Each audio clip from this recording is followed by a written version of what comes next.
कुंज बिहारी जय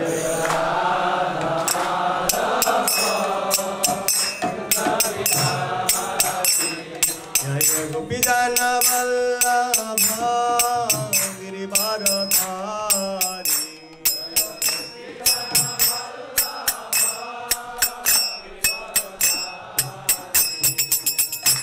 यशोदानंदन व्रज जन रंजन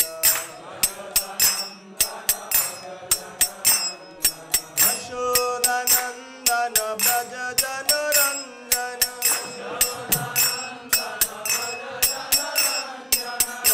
यशोदानंदन व्रज जन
नंद बलदेव सुभद्रा महारानी की जय।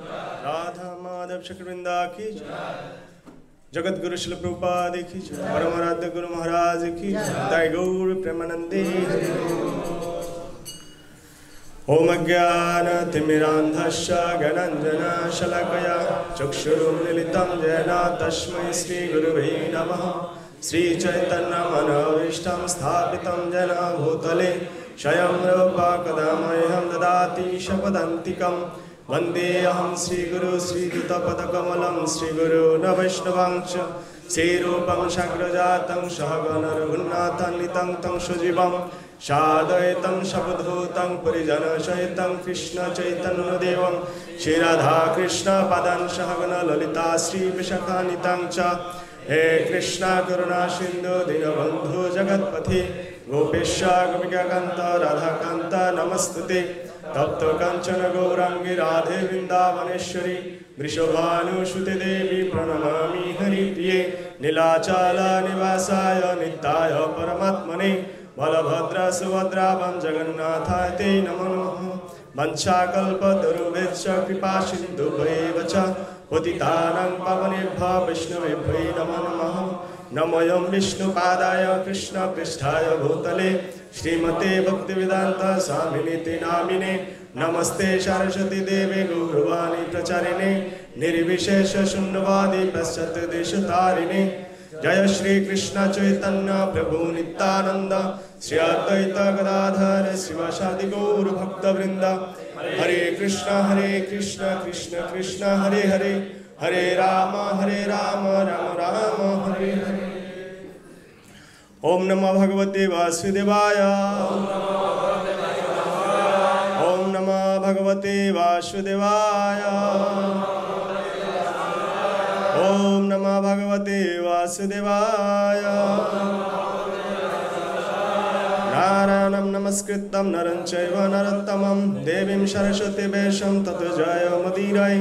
नष्टप्रायेषु भद्रेषु नित्यं भगवत सेवया भगवते उत्तम श्लोके भक्तिर्भवति नष्टतु।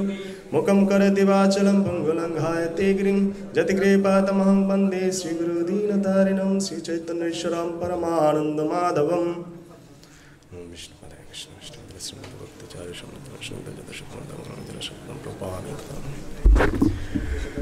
हरे कृष्ण।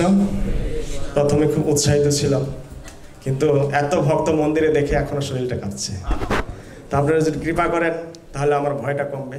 সবাই একটু দুই হাত তুলুন, হরি বল। এবারে দুই হাত আমার মস্তকে দিন। অসংখ্য ধন্যবাদ সবাইকে কৃপা আশীর্বাদ করার জন্য।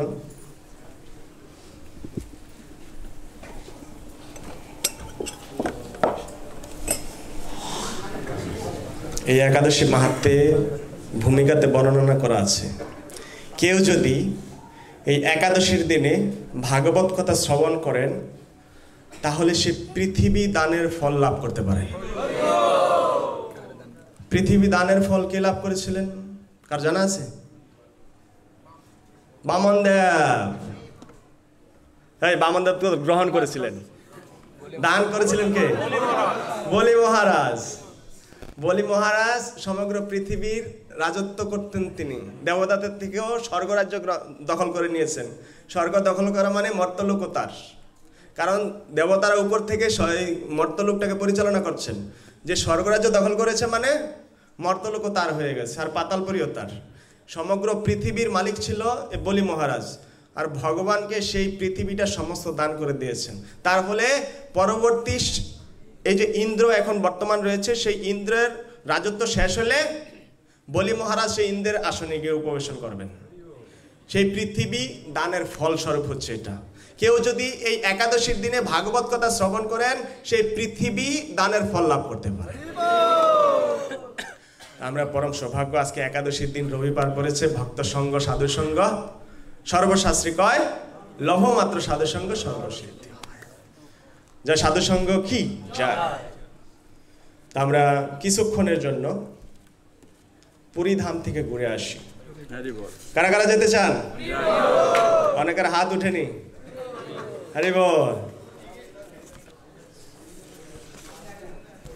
শাস্ত্রে বলছি আমরা যদি ধাম বাস করি ধামবাস অনেক ধরনের হয়, তার মধ্যে সর্বশ্রেষ্ঠ ধামবাস হচ্ছে মানসিকভাবে যদি কেউ ধামবাস করতে পারে সেটা হচ্ছে সর্বশ্রেষ্ঠ ধামবাস। আপনি যদি এখানে থেকেও আপনার মনটা বৃন্দাবনে পড়ে থাকে সেটা হচ্ছে সর্বশ্রেষ্ঠ ধামবাস। আর আপনি যদি বৃন্দাবনে থেকে এখানকার কথা চিন্তা করেন তাহলে ওখানে থেকে লাভ নেই, কেন শরীরটা পড়ে আছে, পঞ্চভূতে তৈরি দেহটা পড়ে আছে পচা গলা নিয়ে, আর মনটা আপনাকে পড়ে আছে অন্য জায়গায়, তা সেই ধামবাসের কোনো মূল্য নেই। আমরা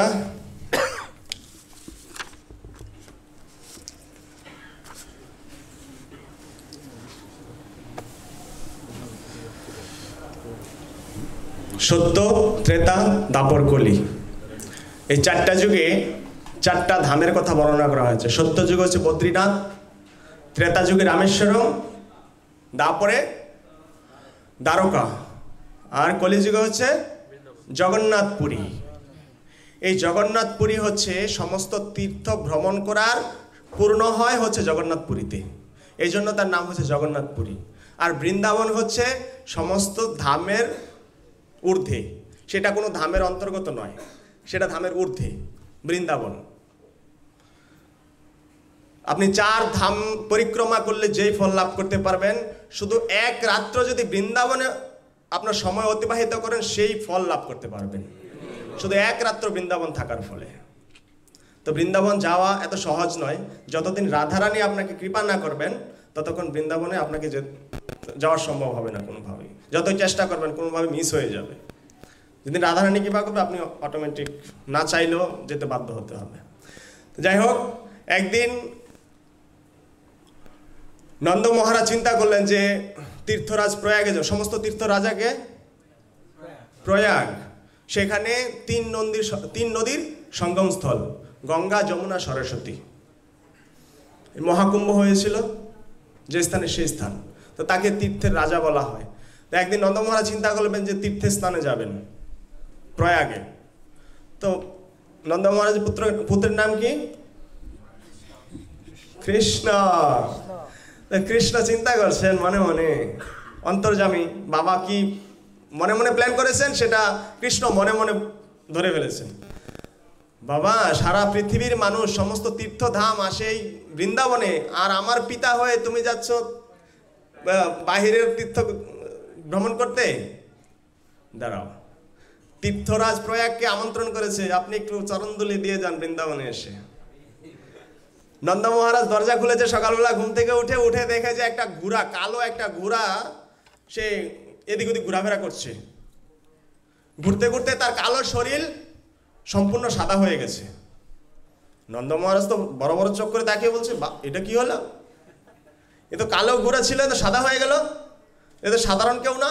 তার সাথে কথা বলা শুরু করছে নন্দ, বলছে মহাত্মা আপনি কে, আর আপনার শরীরটা কালো থেকে সাদা হলো কি করে?